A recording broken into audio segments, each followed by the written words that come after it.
j'espère que vous allez bien. Merci d'être là pour cette première conférence pour la journée d'Opération Chaussette Bleue, journée de sensibilisation à l'autisme que Autisme en Action organise cette année à Chair et à Ons. Ça nous manquait un petit peu. Donc, moi, je suis là pour vous parler de nos ateliers de communication sociale. Les ateliers de communication sociale, on va exercer surtout tout ce qui va être l'essence à être avec les autres, et notamment sur le travail des habiletés sociales, qui se définissent comme cette capacité de pouvoir, dans un premier temps, percevoir et comprendre les informations que les autres nous adressent. Ensuite, de choisir une réponse qui va nous sembler adéquate à cette information que l'on nous a adressée, et puis de l'émettre avec des moyens parfois verbaux, donc la parole, parfois non verbaux, ça peut être des gestes, des images, le langage écrit. Et donc tout ça va être conditionné par des processus cognitifs et affectifs qui ont lieu du coup dans notre cerveau, et c'est là-dessus qu'il va falloir par moment venir faire des stimulations de rééducation afin de rendre la communication plus adéquate. Cela dit, ces compétences vont être bien sûr dépendantes de l'évolution de chaque personne. Ça dépend fortement de l'âge. Ici, vous avez un super chouette schéma qu'une équipe canadienne a fait pour tout ce qui est enfance et adolescence. Comme vous pouvez voir, il y a vraiment des spécificités à chaque tranche d'âge. Et d'ailleurs, pour certaines thérapeutes, si jamais ça vous intéresse, normalement, il y a l'équipe de psychoéducation.be qui compte faire une conférence avec Lynn Massé, qui est donc l'une des autrices de cette classification. Mais ce qui dépend vraiment aussi pour ce qui va être un facteur dépendant pour le développement des habiletés sociales va être tout le milieu de vie de la personne, notamment la scolarité, le milieu socio-culturel, l'origine ethnique, le contexte familial, etc., etc. Et ça pour toute personne. Jusque-là, je parle vraiment de toutes les personnes au monde. Cela dit, il va y avoir effectivement des spécificités dans certaines populations, mais c'est le thème du jour, c'est le fait de dire que nous, qui représentons l'autisme, nous sommes parmi vous. Donc, c'est un peu l'intention de cette conférence. Être socialement habile, c'est quelque chose qui se développe chez tout le monde. Et jusqu'à dans les années 80, nous, on a pu lire qu'il s'agissait d'un apprentissage naturel, que c'était quelque chose qui venait spontanément chez les personnes avec l'observation, avec l'imitation et le modélage, et qu'au fil des expositions, les personnes allaient développer ça de manière relativement intuitive. Or, de nos jours, on sait quand même qu'il y a des programmes spécialisés dans les écoles pour les personnes toutes venantes aussi, pour développer ça. Notamment aux États-Unis, depuis les années 90, il y a vraiment tout un organisme qui va prôner l'éducation socio-émotionnelle dans les écoles pour toutes les personnes. Et ici en Belgique, il y a aussi des programmes qui fonctionnent dans cette mission-là. Donc il y a eu, dans un premier temps, dans une visée de rémédiation pour les enfants qui avaient des troubles, mais ça existe actuellement aussi pour la prévention. Donc, en Belgique, je dirais que l'optique pour toute personne n'est pas encore à 100% présente parce que ça a une visée soit de rééducation, soit de prévention. Mais l'intention est là, c'est de se dire que toute personne peut être amenée à travailler ses habiletés sociales. Maintenant, moi, je suis là pour parler du focus du point de vue de l'autisme. Et donc, qu'en est-il de l'apprentissage des habiletés sociales chez les personnes autistes? Il va falloir faire attention à une série de particularités, que ce soit au niveau de la communication ou au niveau du comportement. Et c'est un petit peu ça que l'on va voir ensemble ce matin. Nous, dans les ateliers que l'on propose, on va proposer aux participants de venir s'exercer sur leurs habiletés sociales et communicationnelles, dans une situation de groupe. Ils sont en groupe d'environ 6 personnes. Et il va y avoir un entretien, une sorte de bilan individuel pour chaque participant, de manière à établir quels sont ses objectifs individuels à chacun. Et ensuite, on va pouvoir mettre les habiletés sociales que tout le monde doit venir consolider dans une situation de groupe. tous ensemble. Il va y avoir des groupes pour les enfants, il va y avoir des groupes pour les adolescents, des groupes pour les jeunes adultes et des groupes pour des adultes. Donc on fait vraiment par tranche d'âge et par besoin de la population. Je parle un peu en on, en nous, parce que je ne suis pas la seule logopède qui participe, qui collabore avec Autisme en Action dans cette mission. Nous sommes 3 logopèdes qui travaillons. Donc il y a Cindy Magnan qui est logopède et neuropsychologue, qui s'occupe de l'antenne maintenant dans le Brabant wallon, du côté de Tubize. Il y a Lucille Brignat qui s'occupe des adultes ici sur Bruxelles, qui est présente dans la salle si jamais il y a des adultes qui souhaitent la contacter. Et puis, il y a moi-même qui m'occupe de groupes enfants et adolescents. Tout ça avec les 3 de collaboration qu'on a avec Autisme en Action.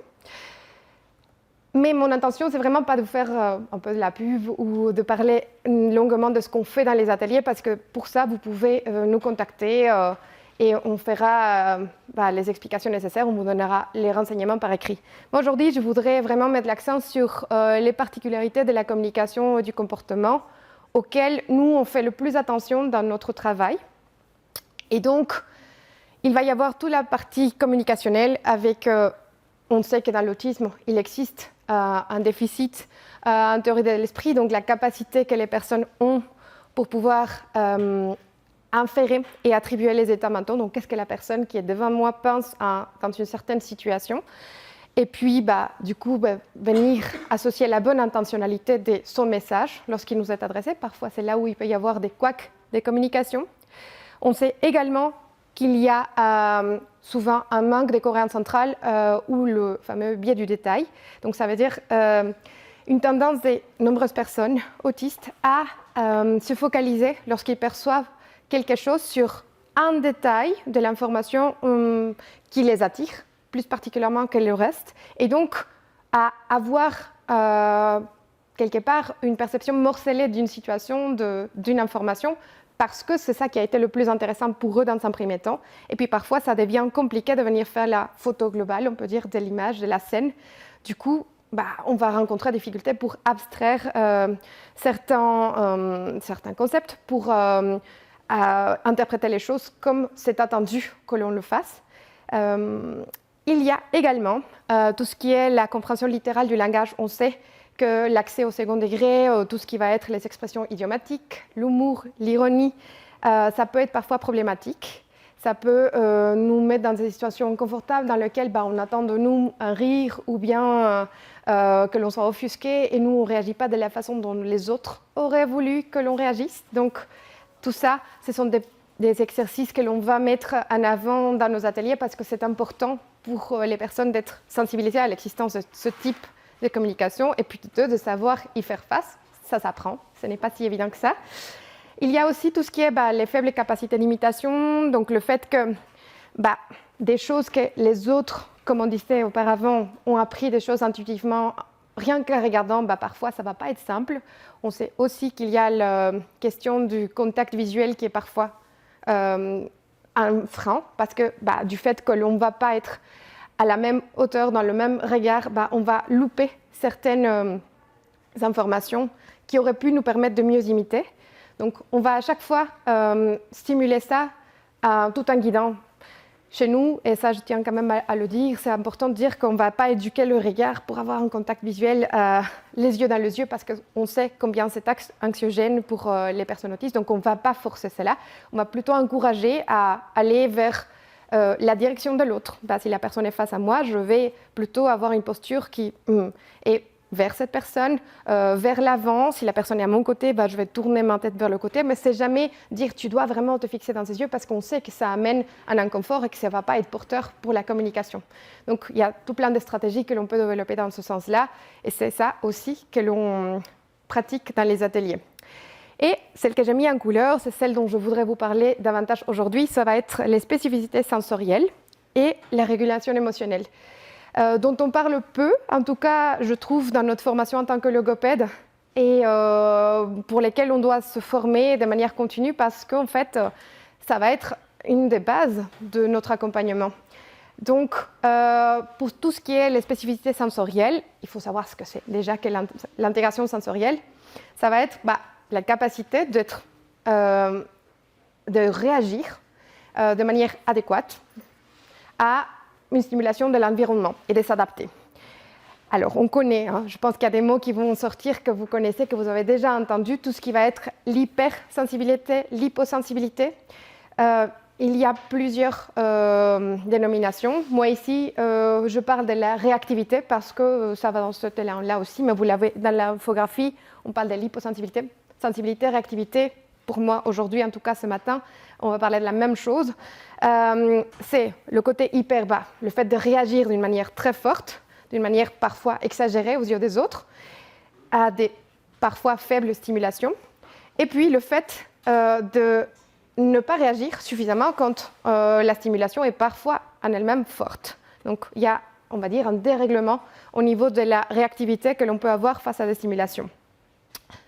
Il faut savoir que tout ça se passe dans le cerveau et que c'est une manière de percevoir l'information qui va conditionner évidemment le comportement par après.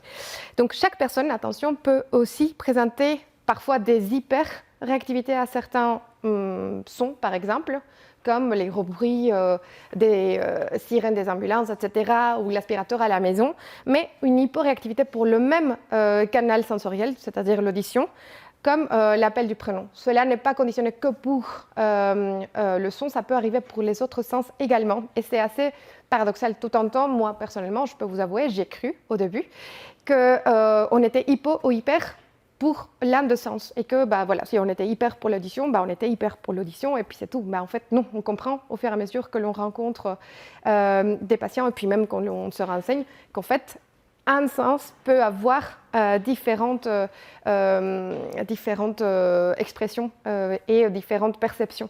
Et donc, c'est très important de savoir les cerner, d'être attentif à ça. L'impact de cela va être, d'un côté, bien présent dans l'autonomie de la personne, pour tous les gestes du quotidien, notamment tout ce qui touche à l'hygiène de vie. Je pense que les parents des enfants autistes et les personnes autistes elles-mêmes peuvent faire témoignage de tout ce qui est la difficulté au quotidien pour des gestes aussi banaux pour d'autres comme se laver le visage, se brosser les cheveux, brosser les dents par moment, même l'alimentation parfois peut être vécue comme un geste par moment dérangeant du fait de l'hyperactivité. Il y a aussi, et c'est là où nous, dans les ateliers, on va mettre l'accent, tout ce qui va venir parfois conditionner les comportements dans les lieux de vie. Donc, savoir que quand on est hypersensible, hyperréactif, on est beaucoup plus à même d'être irritable, anxieux, parce qu'il y a des choses qui viennent nous titiller alors qu'on est simplement dans une pièce et que les autres ne les perçoivent pas. Ça peut générer des surcharges d'un côté, les gros bruits, etc., mais aussi le trop-plein de personnes dans un endroit, parfois peut être insupportable. Les lumières, les formes de certains murs, de certains objets dans les pièces aussi. Mais il peut y avoir aussi d'un autre côté, dans les hyposensibilités, tout ce qui va être la recherche des sensations. Et ça, c'est, je dirais, un peu comme dans la plupart des troubles, le côté hypo, il est moins bien compris. Quand on a une recherche des sensations, ça peut être vraiment très interpellant parce que le comportement semble davantage inadéquat, je dirais. C'est se mise en danger, c'est aller chercher des objets dangereux, etc. C'est aller faire du bruit alors que ce n'est pas du tout adéquat dans ce cadre-là. Dans la petite infographie, vous en avez d'autres qui sont peut-être plus facilement acceptables ou plus facilement identifiables à l'enfance, comme le fait de fredonner, les petits bruits de bouche. Tout ça, c'est aussi une recherche de sensations et à la fois une autostimulation parce que ça fait du bien que de l'entendre. Donc, c'est l'une des grandes complexités de l'autisme. Et nous, dans les ateliers de communication sociale, on y fait très attention parce qu'en fait, ça va conditionner la disponibilité des participants au reste des activités. Donc, en fait, l'intégration sensorielle va faire en sorte, dans cette infographie, vous pouvez bien le percevoir, une personne qui n'aurait pas de trouble de l'intégration sensorielle, elle va savoir faire le tri des informations qu'il perçoit. Tout va passer dans sa passoire mentale et il va pouvoir se dire ça c'est pertinent, ça ce n'est pas pertinent, alors je suis dans l'interaction et je suis focus dans mon interaction, je n'ai pas besoin de faire attention à cette autre stimulation.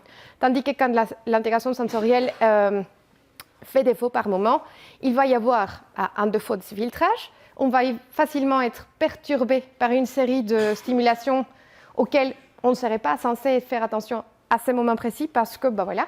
Et donc, la qualité de nos interactions, la qualité de nos échanges va être fortement touchée parce qu'on n'est pas à 100% disponible pour cet échange. Il va y avoir toute une série d'outils, des objets sensoriels et notamment l'adaptation de l'environnement qui vont être essentiels pour permettre à la personne autiste d'être davantage dans les échanges, de mieux vivre les situations. Donc, je marque juste les pictos des objets qui peuvent exister, des outils que l'on peut apporter. C'est dans tous les canaux, que ce soit l'audition, le toucher, tout ce qui va être la proprioception, le mouvement, l'odorat, la vision et bien entendu aussi tout ce qui passe par la sphère orale, que ce soit le goût ou simplement la proprioception buccale, les sensations dans la bouche. Je me permets de mettre ce petit aparté parce que je trouve que ces deux outils vont vraiment la peine. C'est un accès gratuit en ligne, donc vous tapez simplement « Comprendre les signaux sensoriels de votre enfant » sur Google, vous tombez dessus directement. C'est un gros manuel qui a été rédigé par Angie Voss, une thérapeute occupationnelle, ce qui reviendrait être l'ergothérapeute chez nous. C'est méga détaillé, c'est vraiment très intéressant de pouvoir aller trouver les comportements bien décortiqués des différents enfants. Et en plus, ça a été traduit par M. Chevanet, que vous allez avoir l'occasion de voir de l'autre côté ce matin. Donc c'est vraiment un chouette outil. Grand outil, si jamais vous l'imprimez. Donc, peut-être que pensez à avoir les pages qui sont pertinentes pour vous et non pas la totalité. Voilà, question d'écologie. Un deuxième, vous avez le manuel des Optoys qu'ils mettent à disposition dans leur blog, qui est génial, avec énormément de bases scientifiques, avec beaucoup de... c'est super bien expliqué. Et pareil, vous rentrez simplement là, il va falloir s'inscrire rapidement, mais ce sont deux outils qui sont assez accessible à un public tout venant et qui explique vraiment l'importance de cet aspect sensoriel. Dans un deuxième temps, je vous disais, il y a une deuxième particularité sur laquelle je voudrais m'attarder, c'est la question de... voilà, prenons l'exemple, il va y avoir des personnes qui font la file, on fait la queue pour aller quelque part, pour rentrer dans un espace. Typiquement, ce matin, vous auriez pu, s'il y avait beaucoup de monde, faire la file pour rentrer. Et quand on fait une file, les sensations des uns et des autres ne sont pas les mêmes. Il va y avoir des personnes qui vont être fort anxieuses parce qu'ils se pensent en retard, parce que simplement ils n'aiment pas attendre, parce qu'ils trouvent que en fait, c'est injuste d'attendre alors qu'ils ont fait le nécessaire pour être là à l'heure. Et puis, bim, il y avait des personnes devant eux. Donc, le ressenti des uns et des autres ne sera pas le même. Et les réactions qu'ils vont nous montrer ne seront pas le même non plus. Donc, de quoi ça dépend? Ça va dépendre des stratégies de régulation émotionnelle, en grande partie, qu'ils vont pouvoir mettre en place, qu'ils vont pouvoir développer pour faire face à ce type de situation. La régulation émotionnelle va vraiment conditionner l'intensité, la durée et la fréquence avec laquelle on va vivre et parfois subir certaines émotions. Elle va vraiment avoir une influence significative sur tout ce qui va être la perception de notre expérience. Est-ce que c'était chouette ou pas chouette pour moi? Est-ce que je me suis sentie compétente? Est-ce que j'ai bien fait ou pas? Et est-ce que j'ai réussi la tâche? Est-ce que j'ai réussi à comprendre les consignes? Est-ce que j'ai réussi à faire tout ce que je sais faire dans une telle situation? Ça va vraiment aussi influencer la capacité à apprendre, le fait de savoir apprivoiser une opportunité qui nous est offerte. Par exemple, quand on nous donne un cours, si j'ai un trop-plein émotionnel à un moment donné, le cours a beau être bien expliqué, je ne serai peut-être pas en mesure de saisir l'information et de pouvoir l'encoder dans mon cerveau et du coup de pouvoir apprendre. Il va y avoir aussi tout ce qui est l'adaptabilité et donc ça dans les activités de tous les jours, dans la vie quotidienne. Cela, évidemment, est expliqué par des difficultés que l'on rencontre au niveau des fonctions exécutives et attentionnelles, donc tout ce qui se passe dans notre cerveau, les fonctions cognitives, et il y aura un retentissement dans nos habiletés de communication et de sociabilisation, forcément vers le bas, une diminution de celle-ci. Ça va vraiment limiter parfois les activités auxquelles on va pouvoir participer, et donc c'est capital à mon sens de mettre l'accent dessus lorsqu'on est dans les ateliers de communication sociale, encore une fois. Ici, je vous montre rapidement un schéma fait par une super chouette logopède canadienne, Julie McIntyre.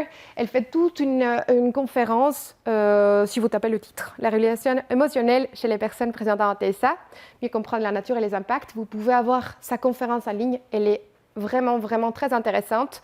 Elle va montrer une série de schémas, elle va pouvoir nous expliquer qu'en fait, il va y avoir des zones, ce qu'elle appelle les zones d'éveil, qui vont conditionner justement la régulation émotionnelle, enfin qui vont nous pouvoir matérialiser la régulation émotionnelle. Dans une certaine zone d'éveil, je suis en bonne régulation.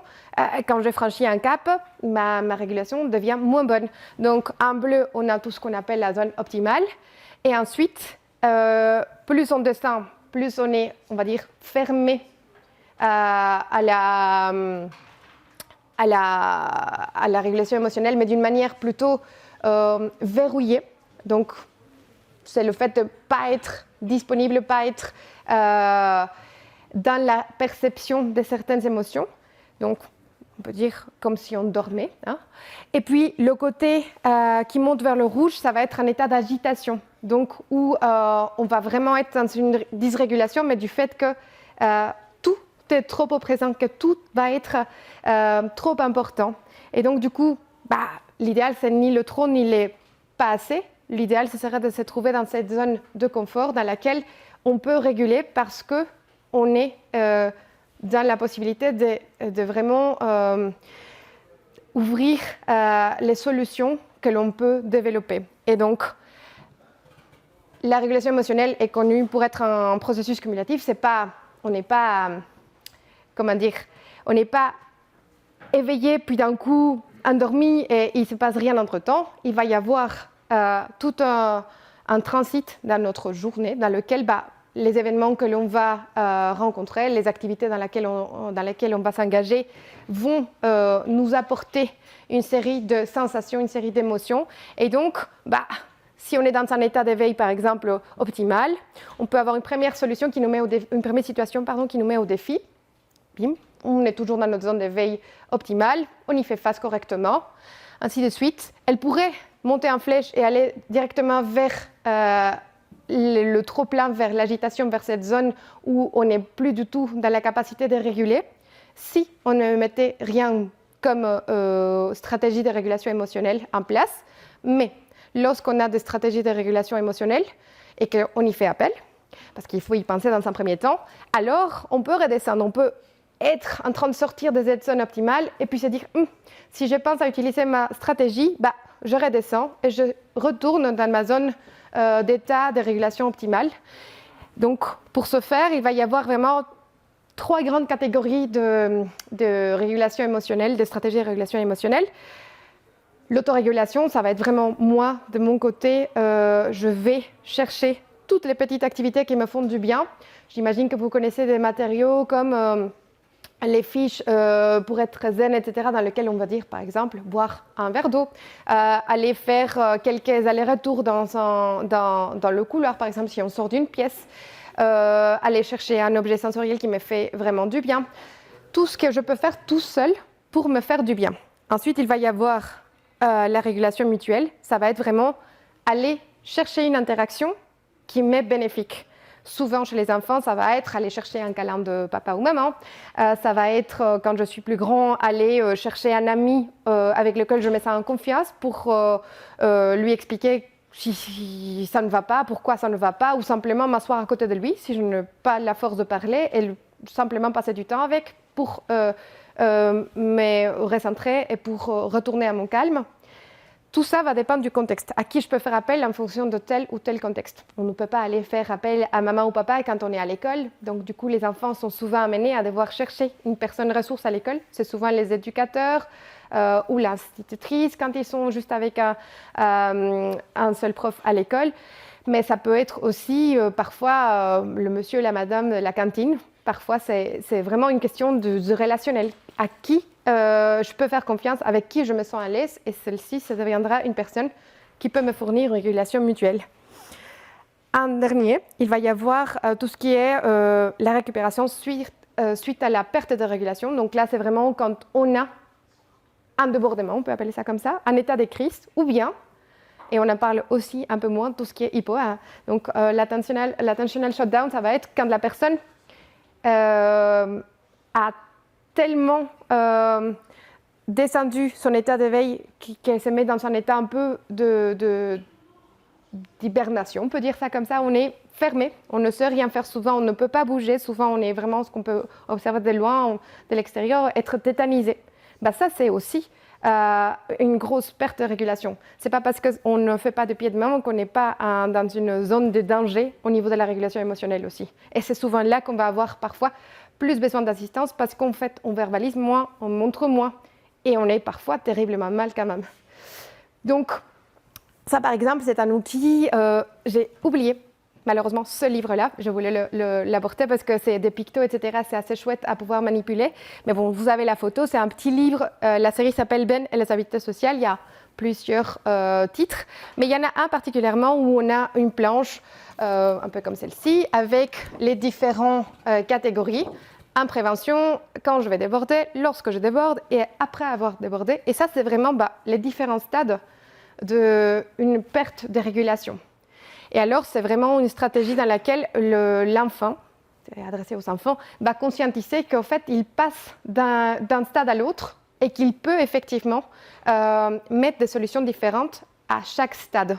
On ne va pas se faire du bien de la même manière en fonction de là où on se positionne dans notre perte de régulation. Quand on est déjà là, on ne va pas chercher la même solution que quand on souhaite prévenir. Donc, c'est chouette pour les enfants de pouvoir visualiser tout ça et ça permet au quotidien d'avoir des astuces qui sont vraiment efficaces et à portée de main si on se fournit le matériel ou les espaces nécessaires. Il va y avoir donc ces catégories qui vont être très importantes d'avoir en tête simplement pour nous les thérapeutes, mais aussi pour les familles, pour les intervenants dans les écoles. Et je tiens juste à expliquer ici, en guise de clôturer, pourquoi il va y avoir des stratégies qui sont plus efficaces que d'autres. Il va y avoir tout ce qui est sensorimotrice, qui va prendre une grande place, donc tout ce qui est objet sensoriel, parce que en fait, l'intégration sensorielle va le conditionner. Hein, on en a parlé avant et ça fait vraiment un écho là-dessus. Nous, on sait, ça c'est, je ne sais pas s'il y en a qui ont étudié un peu les neurosciences, etc. Normalement, ça vous parle, c'est le pédoncule de Penfield. Donc, ça explique dans les aires motrices du cerveau et dans les aires sensitives les représentations du corps. Les parties qui sont exagérées, qui sont plus grandes, sont les parties dans lesquelles les informations sont les plus perçues. Donc ce n'est pas étonnant que les objets que l'on fabrique pour les enfants au niveau sensoriel pour aider à apaiser certaines pensées parfois, le fait de passer par le corps, de suggérer de passer par le corps, ce soit des objets que l'on va manipuler avec les mains, tout ce qui est balle, tout ce qui est fidget, tout ce qui est ressort, etc. C'est vraiment quelque chose qui peut être apaisant parce que ça vient répondre aux besoins principaux au niveau des mains. Aussi, tout ce qui va être les colliers masticables, chewy, les petits élastiques que l'on peut tirer dans les mains, etc. C'est hyper stimulant, c'est hyper favorisant parce que ça répond à un grand besoin que l'on connaît. Et de même au niveau de l'air sensitif. Donc tout ce qui est sensorimoteur est lié. Et voilà, l'explication, disons, scientifique de pourquoi ces objets-là et pas d'autres, c'est parce que ça répond mieux aux besoins qui sont demandés dans un premier temps dans notre cerveau. Ensuite, il va y avoir tout ce qui est stratégie cognitivo-linguistique, et ça, c'est vraiment ce qu'on va dire. Il y a énormément de méthodes, énormément des phrases toutes faites parfois que l'on souhaite dire aux enfants pour les aider à redescendre dans certains moments, etc. Et il y a quand même une série de prérequis, une série de points d'attention auxquels nous, on se doit de faire attention en tant que thérapeute, je dirais. Notamment le fait de vérifier que ces mots que l'on va adresser aux enfants soient connus par l'enfant. Qu'au niveau des métaphores, parce que c'est souvent des métaphores, celles qu'on utilise pour redescendre, vas-y, là il y a ton volcan qui a explosé, etc. Bon, c'est très bien, ce sont vraiment de chouettes métaphores, mais nous en tant que thérapeute, on se doit de vraiment avoir expliqué, et les parents qui les utilisent à la maison aussi, d'avoir vérifié qu'au niveau langagé, qu'au niveau conceptuel, l'accès y soit réellement, parce qu'après on se dit, il y a des outils, je lui ai déjà montré, etc. Mais est-ce qu'on a vraiment vérifié? Parfois on zappe des étapes comme ça super importantes, et on est frustré parce que on se dit que tel ou tel outil, bon, finalement c'est l'arnaque, alors qu'on n'a peut-être pas vérifié jusqu'au bout. Et il va y avoir aussi l'importance de rajouter du visuel pour faciliter la compréhension. On en a parlé tantôt, le manque de cohérence centrale, parfois, si c'est juste des mots, il va y avoir des mots plus saillants aussi dans notre explication. Il va y avoir aussi des parties de l'information qui font écho avec une autre information que l'on connaît du passé et on aura envie par moment de décrocher pour aller chercher une autre pensée, tandis que s'il y a du visuel, ça nous permet de nous accrocher. Et aussi parfois de venir expliquer des choses pour lesquelles on n'a pas donné de définition préalable. Avoir une image, ça permettra aussi d'être plus au clair. En dernier, il y a tout ce qui est stratégie métacognitive. Et ça, c'est vraiment le propre de la capacité à réfléchir à propos de ce qu'on a vécu avant ou de se projeter dans une situation qui nous semblera difficile dans l'avenir. Et ça, je dirais, c'est la partie la plus intéressante parce que c'est la partie qui va rendre la personne la plus autonome. Parce que là, on peut aborder un peu tout ce qui pourrait nous arriver dans un événement futur et aussi mieux comprendre et éviter de refaire des erreurs, de se remettre dans des situations compliquées, de revivre des grosses frustrations ou des gros chagrins. Donc c'est très important d'essayer de trouver des thérapeutes pour les familles dans lesquelles le métacognitif est mis en avant. Et c'est une des choses que nous, on essaye de mettre le plus possible sur la table lorsqu'on est dans les ateliers. En dernier, voilà, comment ça marche chez nous? On fait attention à tout ce que j'ai essayé de vous expliquer ce matin. Et c'est surtout un lieu d'exercice que l'on aime bien appeler le laboratoire social. Donc, on s'y exerce, on essaye, on met des situations, on impose un cadre bienveillant et de confiance dans lesquels les participants se sentent à l'aise pour s'y exercer. Et on essaye d'encourager chaque participant à se connaître, à découvrir quelles sont ses spécificités sensorielles, quelles sont les situations qui vont le mettre à l'épreuve au niveau de sa régulation émotionnelle, quelles sont ses stratégies à lui, s'il n'en a pas, lesquelles on peut développer avec lui pour l'aider dans ce type de situations. Et puis, on fera ça de manière accompagnée et en collaboration avec les parents pour ce qui est des enfants et des adolescents, par moment aussi des jeunes adultes. Et pour les adultes, c'est vraiment une véritable collaboration entre thérapeutes et participants pour que les défis de chaque atelier soient réalisés, pour que la personne se sente en confiance avec elle-même, que pour pouvoir s'y exercer. Et voilà, c'est beaucoup de communication et de bienveillance entre nous. Voilà, j'espère que c'est clair pour vous. Merci.